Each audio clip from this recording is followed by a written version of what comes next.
Welcome back, Ethan from Aurora here. Today, let's tackle some more of your questions on the Korean power market. Question 1. What drives the cost of renewables projects in Korea? Alvin, you're up first. Yeah, hey Ethan. So glad to help answer this question. So Korea's levelized cost of energy for renewables energy is actually one of the highest amongst the developed countries. So this is primarily due to expenses related to land and labor costs, as well as limited capacity factors for wind and solar. And there are also prolonged permitting processes, delayed grid connections, as well as strong backlash from the local community. And these have all been pointed out as main obstacles. And so we consider these constraints on long-term supply forecasts, where the model builds different technologies to meet the demand, subject to economic, physical, as well as political constraints. Cheers, Alvin. Now on to question 2. How does Aurora expect power demand to change over time?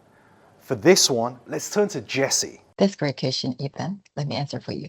The demand assumption for the Aurora Central are closely aligned with the near-term demand trajectory outlined in the Multi Basic Plan. In the longer term, Aurora forecast is slightly more conservative on the demand growth than the basic plan. This is largely driven by the policy assumptions. We do not necessarily take every government target or commitment at its word, unless there are credible mechanisms by which the government would achieve its targets. Thanks a lot, Jessie. Okay, one more for today. What does the switch from a cost-based pool to a price-based pool actually mean? Well, I can't answer that, but maybe Joe can.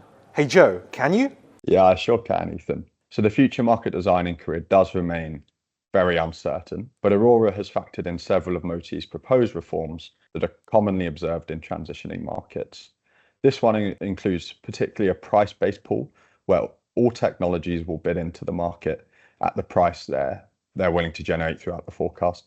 This includes renewables and storage assets. Compared to a cost-based pool, this will introduce a much wider range of price outcomes, with the possibility of lower and potentially even negative prices coming from subsidized RES and inflexible generators that incur a high cost of ramping down. Appreciate it, Joe. And that brings us to the end. If you have any other questions you want answered, simply reach out through our website, email, or social media, and we'll be happy to cover them in future videos. Until next time.